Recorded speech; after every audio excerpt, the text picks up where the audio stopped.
మధురం మధురం నీ వాక్యం నా త్రోవకు దీపం నీ వాక్యం. యేసు నామంలో మీకు శుభములు సమృద్ధిగా కలుగును గాక.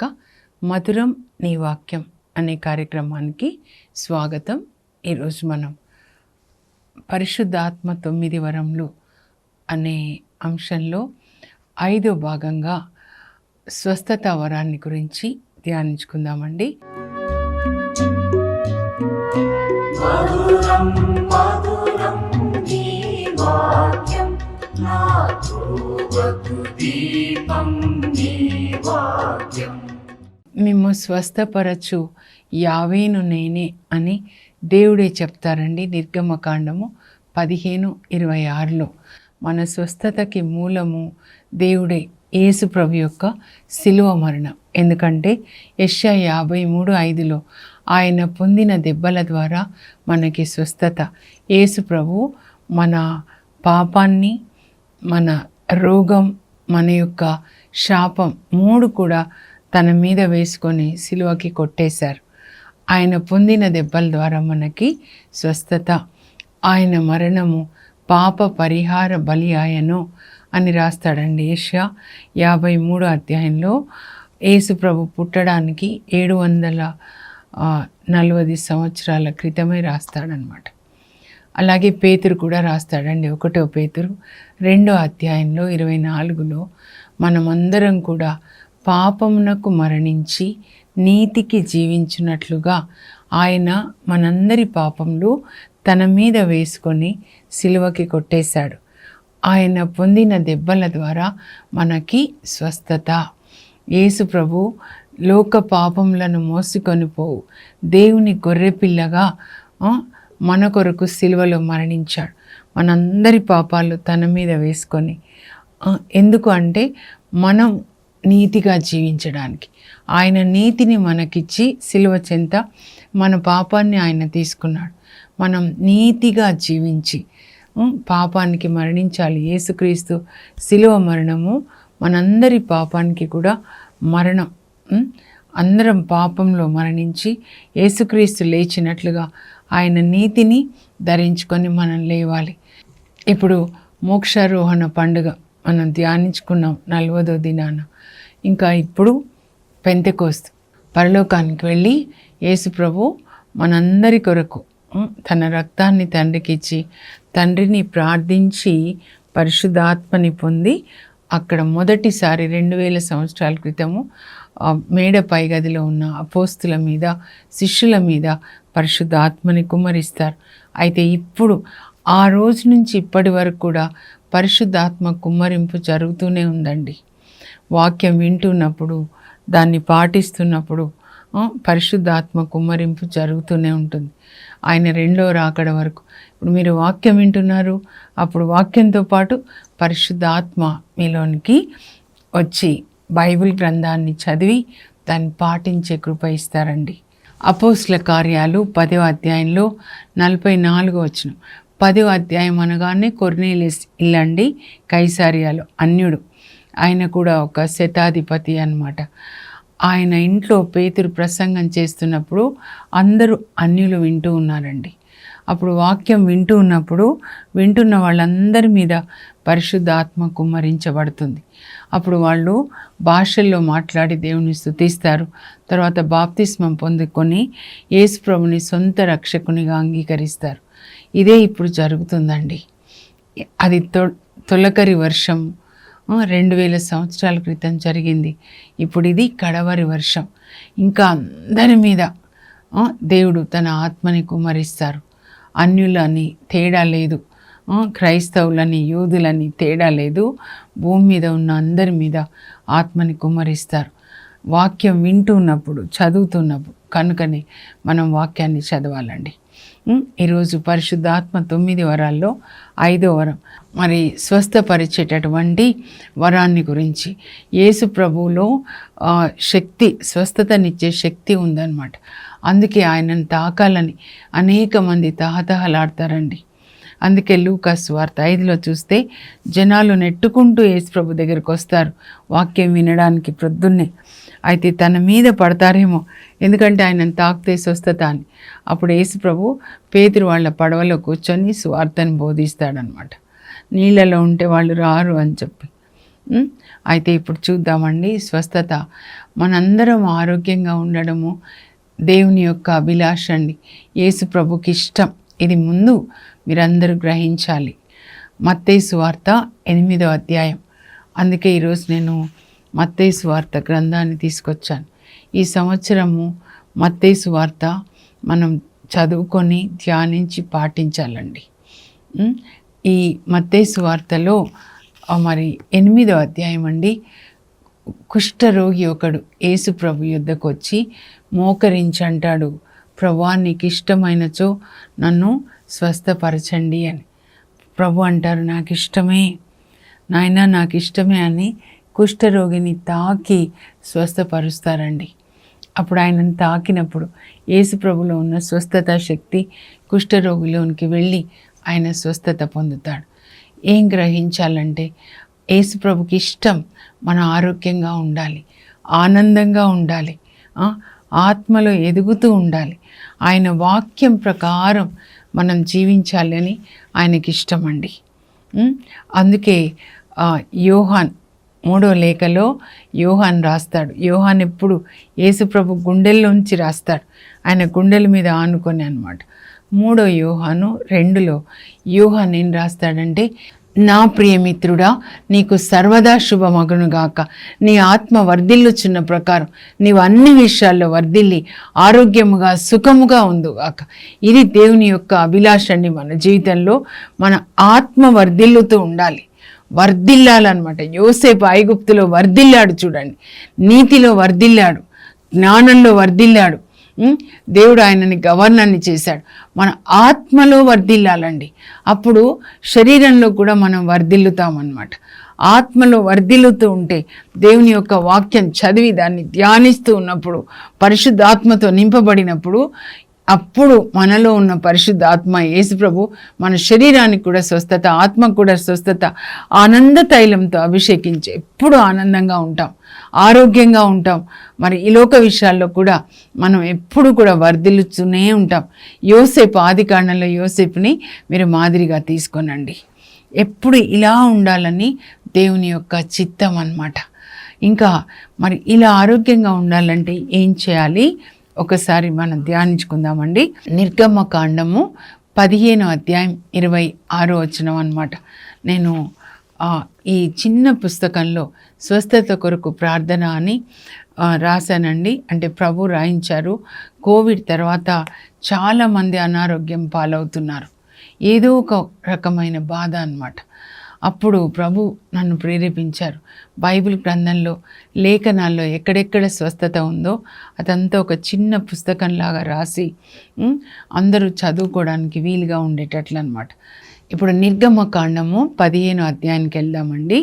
అక్కడ ఏంటి అనంటే, ఇజ్రాయేల్ ప్రజల్ని ఐగుప్తు బానిసత్వం నుంచి విడిపించుకొని మోషే వాళ్ళని ఎర్ర సముద్రం దాటించి ఇంకా ముందుకు తీసుకొని వస్తాడండి. అక్కడ వాళ్ళు మారా అనే ఒక చోటు, ఇంకా సినాయి పర్వతం దగ్గరికి రాలేదు. మీరు నిర్గమకాండం మ్యాప్ చూడండి, చూసి చదవాలి. అక్కడ వాళ్ళు ఐగుప్తులో రామేసేన్ అనే ప్రాంతం నుంచి బయలుదేరి రెల్లు సముద్రాన్ని దాటించిన తర్వాత వాళ్ళు ఆ సీను అరణ్యంలోకి వస్తారు. అక్కడ మారా అనే చోటుకు వచ్చినప్పుడు నీళ్లు తాగితే చేదంట, చేదు పుట్ట అని రాస్తారనమాట. అప్పుడు వాళ్ళు వెంటనే బాగుందనుకోండి సంతోషంగా తింటారు, బాగాలేదనుకోండి మోషే మీద గొనుగుతారు, ఎందుకు మమ్మల్ని ఇట్లా ఇక్కడికి తీసుకొని వచ్చావని చెప్పి. అప్పుడు మోషే దేవునికి మొరపెట్టుకుంటాడు, ప్రభా ప్రజలు ఎట్లా నీళ్ళు తాగుతారు, చేదుగా ఉంది నీరు అని. వెంటనే దేవుడు ఆ చెట్టు కొమ్మ విడిచేసి నీళ్ళలో వేయమంటాడు. దేవుడు చెప్పినట్లుగా చేస్తాడండి మోషే. అప్పుడు వెంటనే ఆ చేదు నీరు తీయగా మారుతుంది. ఇక్కడ కొయ్య అంటే యేసు ప్రభు యొక్క సిలువ మరణం అండి. మనలో ఉన్న చేదు అంతటినీ తీసేస్తారు. అనారోగ్యమే కాదు, మనలో ఉన్న గర్వము, కోపము, అసూయ, తిండిపోత్తనము, క్షమించలేనితనం అన్నిటినీ కూడా తీసేసి యేసు ప్రభు స్వభావం మనలో పోస్తాడనమాట. కనుక ఆయన శిలువ మరణమే ఈ స్వస్థతకి మూలం అన్నమాట. Death of Jesus on the cross is the source of all the healing అండి.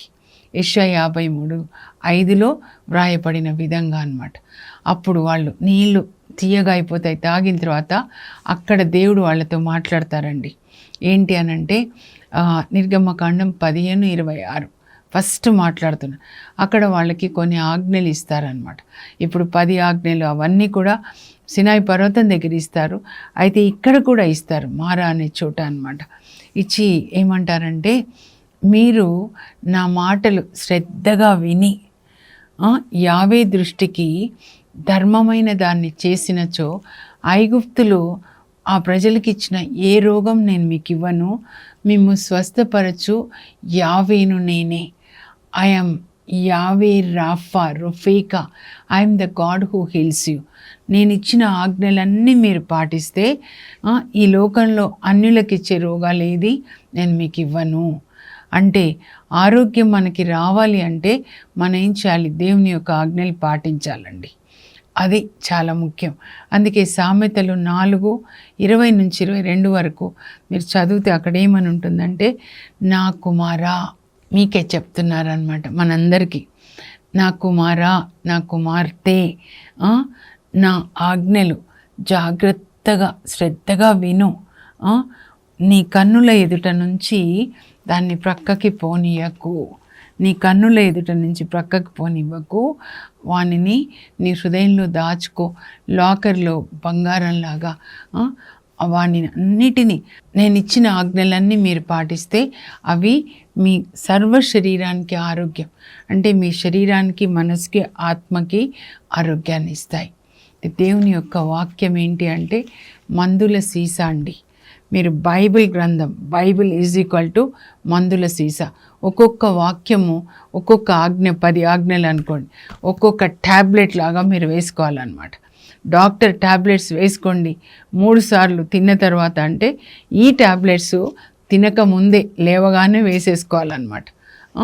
అట్లా చూద్దామా? ఇప్పుడు మనం మత్తయి సువార్త 8-9 అధ్యాయాలు చూద్దామండి. అక్కడ ఏంటంటే మత్తయి 5, 6, 7 అధ్యాయాల్లో యేసుప్రభు కొండ మీద ప్రసంగాన్ని చేస్తారు. అది మొదటి ప్రసంగం. మత్తయి సువార్త ఎందుకు నూతన నిబంధనలో మొదటి గ్రంథంగా పెద్దలు మరి రూపొందించారంటే, యేసుప్రభు చేసిన 5 ప్రసంగాలు ఇందులో ఉంటాయండి. అందులో మొదటి ప్రసంగం 5, 6, 7 అధ్యాయాలు అది పరలోకానికి GPS, అంటే పరలోకానికి మార్గం. పరలోకం రావాలంటే ఇలా జీవించాలి. లొకేషన్ పెడతాం కదండి. సో యేసు ప్రభు అక్కడ బోధిస్తారు, మీరు పరలోక తండ్రి బిడ్డలు, కనుక పరలోక రాజ్యాంగం ఏంటి అంటే మీరు ఇలా జీవించాలి, అష్టభాగ్యాలు ఇచ్చి ఇలా జీవించాలి అని చెప్తారనమాట. కనుక ఇలా జీవించకుండా ఉంటే పరలోకానికి రారు అని అష్టభాగ్యాలు అంతా మత్తయి 5, 6, 7 బోధిస్తారండి. అప్పుడు కొండ మీద యేసుప్రభు బోధిస్తుంటే ప్రజలందరూ వింటారు. గలిలియా సరస్సు తీరాన చాలా అందంగా ఉంటుందండి. గలిలియా సరస్సు తీరాన బోధించి ఆ కొండ దిగి కిందికి వస్తారనమాట. యేసుప్రభు కిందికి వచ్చేసరికి అక్కడ కుష్ఠరోగి ఒకడు ఉంటాడు. ఆయన కూడా ఆ కొండ మీద ప్రభు బోధిస్తుంటే కొండ క్రింద ఉండి వింటాడండి. అందరిలోకి రానివ్వరు, ఎందుకంటే కుష్ఠ కదా. కాబట్టి వాక్యమంతా వింటాడు. విన్న తర్వాత ప్రభు అలా నడిచొస్తుంటే ప్రభు దగ్గరికి వెళ్ళి మోకరించి, ప్రభా నీకు ఇష్టమైతే నన్ను స్వస్థపరచు. కుష్ఠ కదండి ఆయనకి. అప్పుడు యేసు ప్రభు నాకు ఇష్టమే, నీకు స్వస్థత కలుగునుగాక అని తాకగానే ఆయన కుష్ఠం పోతుంది, చక్కగా ఆరోగ్యంగా అవుతాడు. యాజకులకి కనిపించి వాళ్ళు బలి అర్పిస్తారనమాట. బలి అర్పించిన తర్వాత మళ్ళీ ప్రజల్లో చేరొచ్చు. ఇది మొదటిదండి. యేసు ప్రభుకి చాలా ఇష్టం. ఆయన ఈ లోకంలో ఉన్నప్పుడు తన 3వ వంతు సమయాన్ని స్వస్థతలు చేయడానికే వినియోగిస్తాడు. ఆయన ఎప్పుడు సువార్త బోధించినా కూడా స్వస్థత చేయకుండా తన సేవను ముగించాడనమాట. So it's very important that when we preach the gospel pray for the sick people. యాక్చువల్గా వాక్యం వింటుంటే వాక్యమే యేసు ప్రభు కాబట్టి ఆ వాక్యం మనల్ని స్వస్థత పరుస్తుందండి. The best healing is word healing అనమాట. వాక్యం వింటుంటే మనకి స్వస్థత కలుగుతుంది అనమాట. అందుకే 107వ కీర్తనలో 20వ వచనం ఏముంటుందంటే, he send his word and heal the sick. యాక్చువల్గా మరి హీబ్రూ భాష కదండి పాత నిబంధన. ఆ హీబ్రూ భాషలో ఏమని రాయబడి ఉంటుందంటే, ఆయన తన వాక్యాన్ని పంపించాడు, వాక్యం వాళ్ళని స్వస్థత పరిచింది అని ఉంటుంది అన్నమాట. వాక్యం స్వస్థత పరిచింది. ఆయన తన వాక్కుని పంపించాడు, ఆ వాక్యం ప్రజల్ని స్వస్థపరిచింది. ఇప్పుడు మీరు ఈ వాక్యాన్ని వింటున్నారు, అప్పుడు ఆ వాక్యం మిమ్మల్ని స్వస్థపరుస్తుంది. ఎందుకంటే వాక్యమే యేసుప్రభు, తండ్రి నోట్లో నుంచి వచ్చిన వాక్యం యేసుప్రభు అనమాట. ఆ వాక్యము, ఆ యేసుప్రభు వాక్య రూపంలో మనలోనికి వెళ్ళినప్పుడు స్వస్థత కలుగుతుంది. కనుక మీరు చదువుతూ ఉండాలి, బాగా బైబిల్ చదువుతూ ఉండాలి. తర్వాత యేసుప్రభు కఫర్నాంలో పేతురు వాళ్ళ ఇంట్లో ఉంటారండి 3.5 సంవత్సరాలు. 30 సంవత్సరాలు మరి నజరేతులో తన తల్లిదండ్రుల దగ్గర ఉంటారు. తర్వాత వాళ్ళ దగ్గర సెలవు తీసుకొని యోర్దాను నదిలో బాప్తిస్మం తీసుకున్న తర్వాత పరిశుద్ధ ఆత్మ చేత అభిషేకించబడతాడు. స్టాంపింగ్ అన్నమాట, సువార్త బోధించడానికి. తర్వాత 40 దినాలు సైతాన్తో శోధించబడి సాతాన్ని వాక్యంతోనే గెలుస్తారండి యేసుప్రభు. మనం కూడా వాక్యంతోనే, వాక్యం అనే ఖడ్గంతో సాతాన్ని జయించాలి. తర్వాత సేవ ప్రారంభిస్తాడనమాట. ఈ సేవ ప్రారంభించిన తర్వాత ఆయన కఫర్నాంలో ఉంటాడు. అది నేను చూశాను చెప్తున్నాను. కఫర్నాంలో పేతురు వాళ్ళ ఇంటి మీద ఇప్పుడు సెయింట్ పీటర్స్ చర్చ్ కట్టబడుతుందండి. చాలా బాగుంటుంది అనమాట. అక్కడ కఫర్నాంలోకి ప్రవేశిస్తున్నప్పుడు శతాధిపతి వస్తాడండి. 100 మందికి ఆయన పెద్ద అనమాట, అంటే అన్యుడు. ఆ శతాధిపతి యేసుప్రభు దగ్గర వచ్చి అంటాడు, నా సేవకుడు ఒకడు పక్షవాతంతో విపరీతంగా బాధపడుతున్నాడు అని చెప్పగానే యేసుప్రభు, పదా నేను వచ్చి అతన్ని స్వస్థపరుస్తాను. ఎంత తగ్గింపు స్వభావం చూడండి. మరి శతాధిపతి కూడా తన పని ఆయన మీద ఎంత ప్రేమ అంటే, అందరూ దేవుని బిడ్డలేనండి. ఎంత వినయం అండి యేసుప్రభుకి కదా. అప్పుడు ఆయన అంటాడు, మీరు ఒక్క మాట పలికితే చాలు ప్రభా. అబ్బా ఎంత విశ్వాసం అని చెప్పి, ఇజ్రాయిల్కి కూడా ఇలాంటి విశ్వాసం చూడలేదని, నీ విశ్వసించినట్లు జరుగునుగాక, నీ మాట చొప్పున జరుగునుగాక అంటాడు. అప్పుడు యేసు ప్రభులో నోటి నుంచి వచ్చిన మాట అక్కడ శతాధిపతి సేవకుని స్వస్థపరుస్తుందండి. వాక్యం వెళ్ళి స్వస్థపరుస్తుంది అన్నమాట. ఆ తర్వాత ఇంకా పేతురు వాళ్ళ ఇంటికి వెళ్తే అక్కడ పేతురు వాళ్ళ అత్తమ్మకి జ్వరం అన్నమాట. అప్పుడు పేతురు వాళ్ళు చెప్తారు, అత్తమ్మకి బాగాలేదు ప్రభా జ్వరం, అది విశ్రాంతి దినం. ఇక్కడ మందిరంలో సినగోగ్లో వాక్యం బోధించి ఇంటికి వెళ్ళేసరికి రోజు చక్కగా యేసుప్రభుకి శిష్యులకి లంచ్ అన్నమాట, రొట్టెలు చేపలు తయారు చేసి, చేపల కూర అంతా తయారు చేసి పెట్టేది. ఈరోజు జ్వరంతో ఉంటుంది. అప్పుడు ఇలాని తాకగానే జ్వరం ఆమెని వదిలి వెళ్ళిపోతుందన్నమాట. అప్పుడు ఆమె వెంటనే లేచి యేసుప్రభుకి సేవ చేస్తుంది. అయ్యా నేను అనుకుంటాను శిష్యులు కూడా, మీరు కాళ్ళు కడుక్కోండి బాబు, కాళ్ళు కడుక్కొని చేతులు కడుక్కొని అలా ఉండండి, 5 నిమిషాల్లో కళ్ళు మూసి తెరిచే లోపల నేను మీకు చక్కగా వంట చేసి పెడతాను. అలా చేస్తుంది. మనకి స్వస్థత జరిగినప్పుడు మనం దేవుని పని చేయాలండి.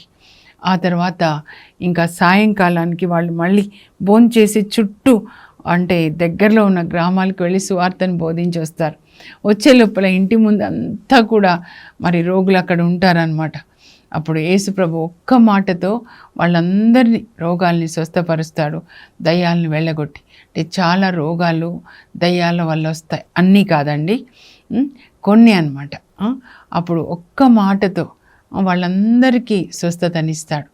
అప్పుడు అక్కడ మత్తయి రాస్తాడు 8:17లో, ఆయన యేసు ప్రభు మన బలహీనతల్ని తన మీద వేసుకున్నాడు, మన రోగములు తానే భరించాడు.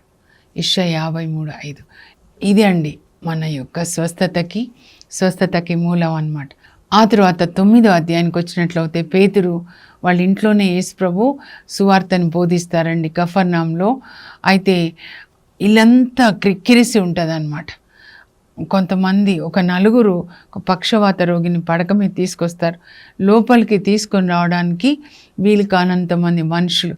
అప్పుడు ఆ మనిషిని పైకి తీసుకెళ్ళి ఇంటి పైకి ఆ కప్పు పెంకులతో ఉంటుంది కదా ఇల్లు, కప్పు తీసి యేసు ప్రభు ముందు ఆ పక్షవాత రోగిని దించి ప్రభు ఇలా చూస్తే ఇలా అంటారు, స్వస్థపరచండి అని. అప్పుడు ప్రభుకి తెలుస్తుంది ఆయన జ్ఞానాన్ని బట్టి ఈయన పాపం వల్ల పక్షవాతం వచ్చిందని. అప్పుడు కుమారా ధైర్యం వహించు, నీ పాపములు క్షమించబడినవి అని చెప్పి ఆయనని స్వస్థపరుస్తారండి. పాపం చేసినప్పుడు ఇలాంటి అనారోగ్యం వస్తే అప్పుడు ముందు పాపాలని క్షమించాలి. అయితే పాపాలని క్షమించేది ఎవరు? దేవుడు ఒక్కడే అన్నమాట. ఈయన యేసుప్రభు దేవుడే. ఆ దేవుడే శరీర రూపంలో వచ్చారు మన పాపాలని మన్నించడానికి తన శిలువ మరణం ద్వారా, అలాగే మన రోగాల్ని స్వస్థపరచడానికి, శాపాల్ని తీసివేయడానికి అన్నమాట. అందరి పాపాలు, రోగాలు, శాపాలు ఆయన మీద వేసుకొని శిలువలో ఆయన పాప పరిహార బలిగా మరణిస్తారనమాట. ఇంకా మీరు మత్తయి 9 అండి 18 వచనానికి వస్తే, యాయిరు ప్రార్థనా మందిర అధ్యక్షుడు, అంటే యూదులు అన్నమాట. ప్రార్థన మందిరానికి అధ్యక్షుడు అంటే పెద్ద పొజిషనే. యూదులు ఎప్పుడు యేసు ప్రభుతో మరి ఆర్గ్యూ చేస్తూ ఉంటారు, నువ్వు దేవుని కుమారుడు అని చెప్తున్నావు కానీ నువ్వు యోసేపు కుమారుడు అని, దేవదూషణ చేస్తున్నావు అంటారు. ఇప్పుడు ఆ పాపాలని మన్నించినప్పుడు కూడా ఎవరు, దేవుడు తప్ప ఎవరు పాపాలని మన్నిస్తారు? నేను మీకు నిరూపిస్తాను, మనుష్య కుమారునికి పాపాలని మన్నించే అధికారం ఉంది అని చెప్పి ఆ పక్షవాత రోగిని నువ్వు లేచి నీ పడకెత్తుకొని నడువు అనగానే లేచి పడకెత్తుకొని వెళ్తాడు. నలుగురు తీసుకొని వస్తారు. యేసు ప్రభుకున్న అధికారంలో గొప్ప అధికారం పాపాలని క్షమించే అధికారం అన్నమాట తన శిలువ మరణం ద్వారా. తర్వాత యాయిరు వచ్చి, నా కుమార్తె ఇప్పుడే మరణించింది కానీ మీరు మీ హస్తం ఉంచితే తను బ్రతుకుతుంది. విశ్వాసపు మాటలు, మీ హస్తం ఉంచితే నా కుమార్తె బ్రతుకుతుంది. మీరందరూ ఈ చిన్న ప్రార్థన చేయండి, మీరు మీ హస్తం ఉంచితే నా కొడుకు బ్రతుకుతాడు, నా కూతురు బ్రతుకుతుంది. ఆత్మలో మరణించి ఉన్న పిల్లల్ని దేవుడు లేపుతారనమాట. ఆత్మలో మరణించిన వాళ్ళు ఎలా తెలుసుకోవాలంటే వాళ్ళు బైబిల్ చదవరండి. ఇప్పుడు చచ్చిన శవం తినమంటే తినరు కదా, ఆత్మ కూడా అలా చచ్చిన స్థితిలో ఉన్నప్పుడు వాళ్ళు వాక్యాన్ని చదవలేరు, దాన్ని పాటించలేరు అన్నమాట. కనుక యేసు ప్రభు హస్తం ఉంచితే శరీరమే కాదు ఆత్మ కూడా జీవిస్తుంది అన్నమాట. అలా అని చెప్పగానే యేసు ప్రభు శిష్య సమేతంగా బయలుదేరుతారు. దారిలో ఇంకొక స్త్రీ రక్తస్రావ రోగి, 12 సంవత్సరాల నుంచి రక్తస్రావం.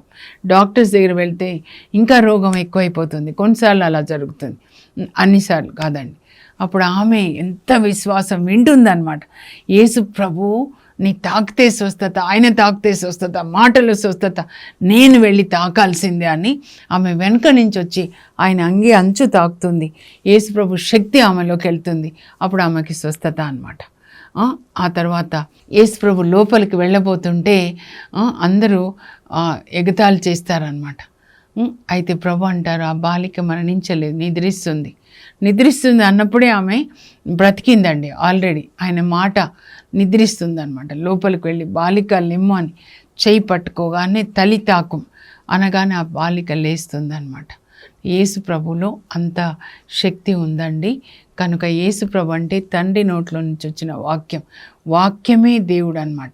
కనుక మీరు వాక్యాన్ని చదవండి, చదివి అదే విధంగా ప్రార్థించండి. పాల్ యాంగిచో గారు, ఆయనకి సౌత్ కొరియా అండి టీబీ వస్తుందన్నమాట. లెఫ్ట్ లంగ్కి, ఎడమ ఊపిరితిత్తుకి, ఇంకా రైట్ సైడ్ కూడా స్ప్రెడ్ అవుతుంది, నువ్వు చనిపోతావు 1 monthలో అని చెప్తే ఎవరో ఒక అమ్మాయి వెళ్ళి ప్రార్థించి బైబిల్ ఇచ్చిందంట. మత్తయి సువార్త నుంచి చదవండి అని చదివి అలాగే ప్రార్థించాడంట. మీరు నన్ను తాకి స్వస్థపరచండి. కుష్ఠరోగిని తాకారు, పేతిరత్తం తాకారు, పక్షవాత రోగి పాపాలని మన్నించి స్వస్థపరిచారు. అలా ప్రార్థిస్తుంటే యేసు ప్రభు ఆయన గుడిసెలో ఉన్నాడండి, చాలా పేదవాడు. ఆ గుడిసెలోకి వచ్చి ఆయనను తాకి స్వస్థపరిచి ఆయనకు చెప్పారంట, నీకు ఈ అనారోగ్యం నేనే ఇచ్చాను, నువ్వు నన్ను వెతకాలి, నేను స్వస్థపరిచి నీ ద్వారా అనేక లక్షల మంది స్వస్థత పొందాలి. బుద్ధిస్ట్ అండి ఆయన, సౌత్ కొరియాలో ఇప్పుడు లేరు కానీ పెద్ద చర్చిని నడిపిస్తారు అక్కడ. ఆ సౌత్ కొరియా సియోల్లో ఒలింపిక్ గేమ్స్ జరుగుతాయి చూడండి. 1,20,000 మంది ఆయన చర్చికి, ప్రపంచంలో బిగ్గెస్ట్ చర్చ్ అన్నమాట. ఆయన అంటాడు, మీరు డాక్టర్ యేసు ప్రభు యొక్క బిడ్డలు, ఆయన మీలో ఉంటే మీ ద్వారా స్వస్థత కలగాలి, కానీ మీకు అనారోగ్యం రావడం ఏంటి అని. మనం కూడా వాక్యం చదివిని దాన్ని పాటించడం ద్వారా స్వస్థత పొందుతామండి. ప్రార్థన చేద్దాము. అందరి కొరకు కూడా, రోగులందరి కొరకు కూడా ప్రార్థన చేద్దాం. అందరూ ఏదో ఈ మాట మీరు చెప్పాలి, యేసు ప్రభు పొందిన దెబ్బల ద్వారా నాకు స్వస్థత. పోటాలో మాథ్యూ ఫాదర్ చెప్పారు, ఒక ఆమె క్యాన్సర్తో వస్తే ఫాదర్ చెప్పారంట, యేసు ప్రభు పొందిన దెబ్బల ద్వారా నాకు స్వస్థత అని 10,000 సార్లు రాయమ్మా అంటే, అలా రాస్తుంటే ఆమెకి విశ్వాసం వచ్చింది. స్వస్థతని పొంది తర్వాత డాక్టర్స్ దగ్గర వెళ్ళి చెకప్ చేయించుకుంటే క్యాన్సర్ ట్రేస్ కూడా లేకుండా ఆ మ్యాలిగ్నెంట్ ఇష్యూ అంతా నయమైపోయిందంట. నేను కూడా అదే చెప్తాను, మీరు రాయండి, చదవండి, రాయండి, విశ్వసించండి. అలాగే 41వ కీర్తనలో పేదలను ఆదరించేవాడు ధన్యుడు, అతడు రోగిగా ఉన్నప్పుడు దేవుడు అతన్ని జ్ఞాపకం చేసుకొని స్వస్థపరుస్తాడు. యోబుకి ఎంత అనారోగ్యం, పుండ్లు కదా, కానీ ఆయన అంటాడు పేదలకి పెట్టకుండా ఒక్కరోజు కూడా తినలేదు. యోబు 31:17. మీరు పేదలకి సాయం చేసినప్పుడు ప్రభువు మిమ్మల్ని జ్ఞాపకం చేసుకొని స్వస్థత పరుస్తాడు. పరలోకపు తండ్రి, మీ పరిశుద్ధ నామమునకు స్తోత్రం కలుగును గాక. మేము స్వస్థపరచు దేవుడని నేనే అని చెప్పారు.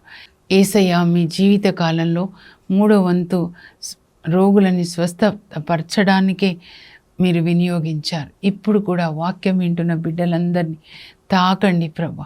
మీ జీవం, మీ రక్తం, మీ పునరుత్థాన శక్తి ప్రతి ఒక్క బిడ్డలో ప్రవహించి బిడ్డలకి స్వస్థత కలుగును గాక, కట్లు తెగ్గొట్టబడును గాక.